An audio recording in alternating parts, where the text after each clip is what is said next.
हिमालय की तलहटी में नीलाद्री गांव की ठंडी हवाओं के बीच पायल और दीपक टूटी झोपड़ी के बाहर बैठे थे। पायल के हाथ कांप रहे थे। तभी दीपक बोला, बहन, आप सुबह से फटे हुए बोरे सिल रही हैं। आपकी उंगलियों से खून निकल रहा है। रुक जाइए, थोड़ा आराम कर लीजिए।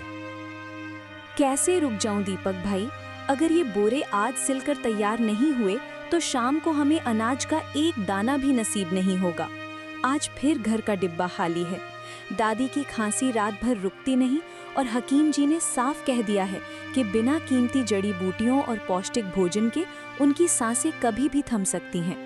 हमारी किस्मत तो देखो भाई, जिस गांव के बांध और नहरों को हमारे दादाजी ने अपने पसीने से सींचा था, आज वही गांव हमें काम देने से कतराता है। क्या हम इतने बुरे हैं? बहन, आप रोइए मत। आपकी आंखों में ये आंसू मुझे अंदर से तोड़ देते हैं। मैंने आज एक बड़ा फैसला किया है। मैं कल ही पास के बड़े शहर जाऊंगा। वहां चाहे मुझे पत्थरों की खदान में काम करना पड़े, चाहे बड़े होटलों में बर्तन मांजने पड़े, पर मैं आपके और दादी के लिए ढेर सारे पैसे और दवाइयां लेकर आऊंगा। और बहन, लोग कहते हैं कि भाई बड़े होकर अपनी गृहस्थी बसा लेते हैं, पर मैं आपसे वादा करता हूं, अगर मेरी शादी की बात कभी आई तो मैं दुनिया को साफ कह दूंगा कि मुझे किसी रिश्ते की जरूरत नहीं। मैं ताउम्र कुंवारा रहकर बस आपकी और दादी की सेवा करूंगा।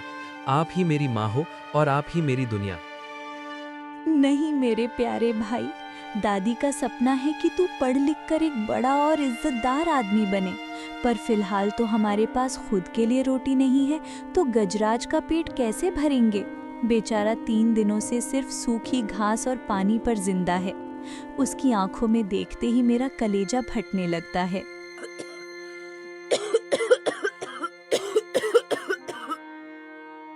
अचानक कुटिया के अंदर से दादी की जोर जोर से खांसने और कराहने की आवाज आई। दोनों भाई बहन भागकर अंदर गए। दादी का चेहरा पीला पड़ चुका था। मेरे बच्चों, पायल, दीपक, पास आओ। मेरी आंखों के आगे अब धुंधलापन छा रहा है। लगता है मेरा बुलावा आ गया है। रोना मत मेरे बच्चों, क्योंकि आंसू कमजोरों की निशानी होते हैं। मेरी एक बात गांठ बांध लो, ये गजराज जो तुम्हारे साथ है, इसे कभी सिर्फ एक जानवर समझने की भूल मत करना। इसकी रगों में तुम्हारे पूर्वजों का त्याग, प्यार और आशीर्वाद दौड़ता है। दुनिया चाहे तुम्हें लालच दे, चाहे तुम्हें डराए, पर इसे कभी बेचना मत। चाहे जान पर बनाए, गजराज का साथ मत छोड़ना। यही तुम्हारी ढाल बनेगा और यही तुम्हारे दुखों का अंत करेगा। इतना कहते ही दादी की गर्दन एक तरफ झुक गई। पायल और दीपक की चीखें शांत वादियों को चीरने लगी। गजराज ने अपनी सूंड आसमान की ओर उठाई और एक ऐसी लंबी और दर्दनाक चिंगाड़ मारी जैसे पहाड़ भी उसके दुख में कांप उठे हों। दादी के क्रियाकर्म के लिए मदद मांगने पायल और दीपक सरपंच भानु प्रताप की हवेली पहुंचे। सरपंच चांदी के हुक्के का धुआं उड़ाते हुए मुस्कुरा रहा था।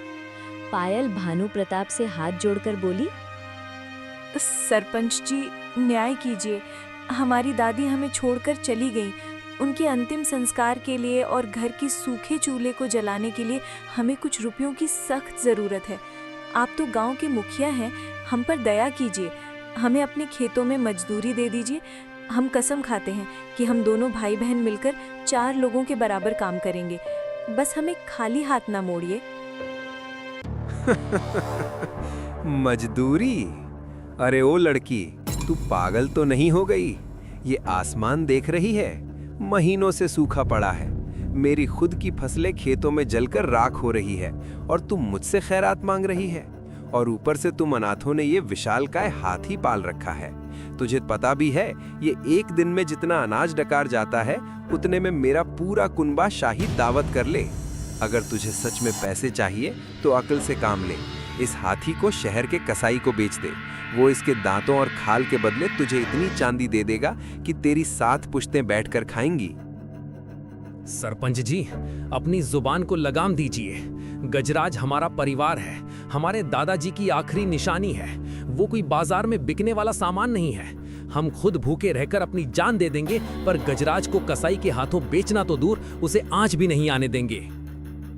तभी सरपंच भानु प्रताप का मुनीम मजाक उड़ाते हुए कहता है, अरे ओ छोटे नवाब, बड़ी बड़ी बातें मत बघारो। भूखे पेट गैरत की बातें शोभा नहीं देती। मेरी बात कान खोलकर सुन लो।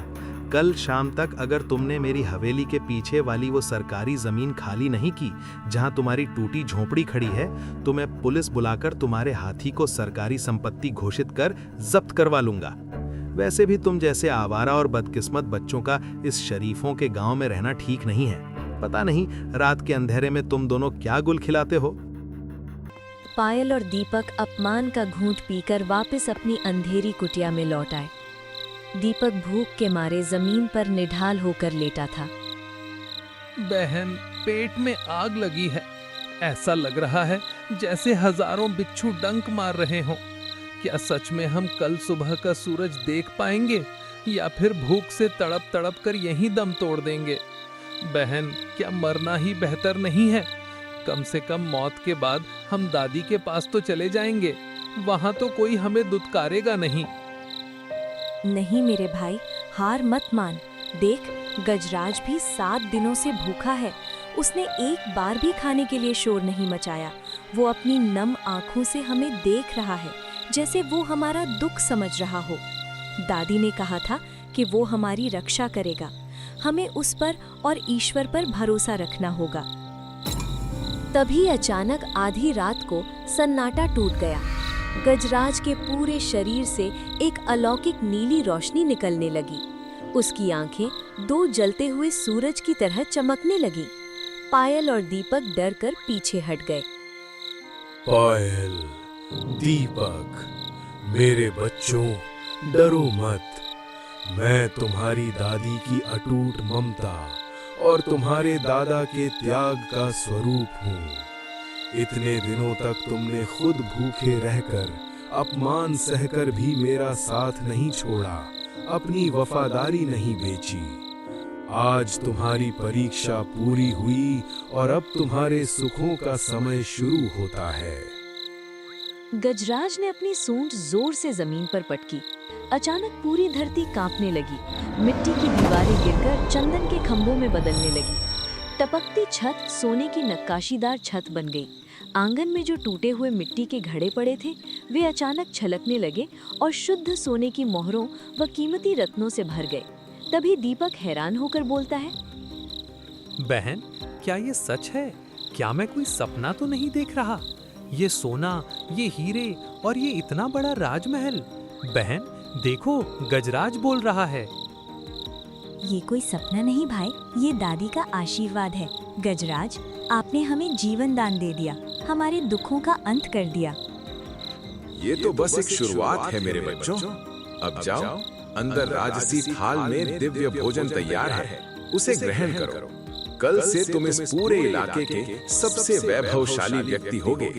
पर याद रखना, धन आने पर कभी अहंकार को मन में मत आने देना, और जो गरीबी तुमने देखी है उसे कभी भूलना मत। अगली सुबह पूरा गांव महल की चमक देखकर दंग रह गया। सरपंच भानु प्रताप अपने लठैतों के साथ वहां पहुंचा। उसकी आंखों में लालच साफ दिख रहा था।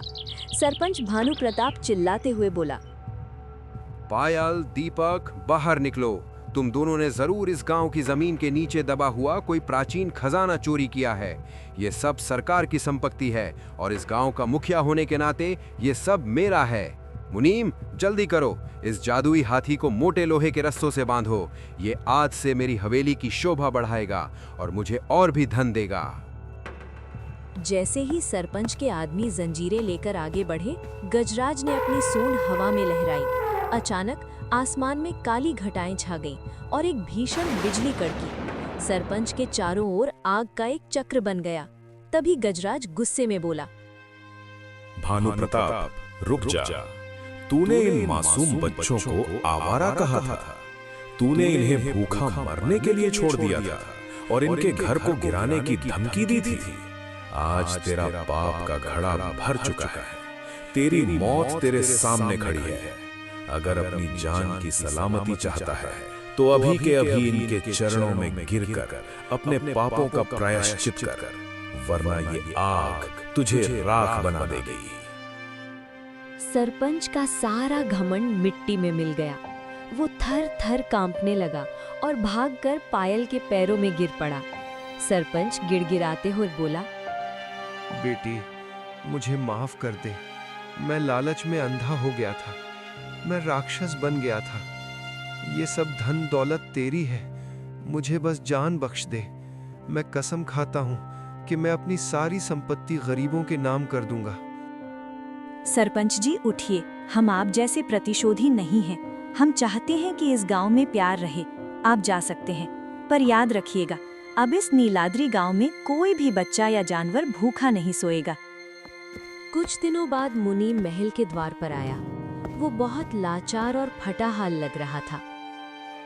पायल बिटिया, दीपक बेटे, सरपंच ने मुझे मेरी वफादारी का इनाम ये दिया कि मुझे धक्के मार कर निकाल दिया और मेरा सब कुछ छीन लिया। मुझे पता है मैंने तुम्हारे साथ बहुत बुरा किया। मैंने तुम्हें अपशब्द कहे। क्या तुम मुझे इस महल के किसी कोने में झाड़ू लगाने की जगह दोगे?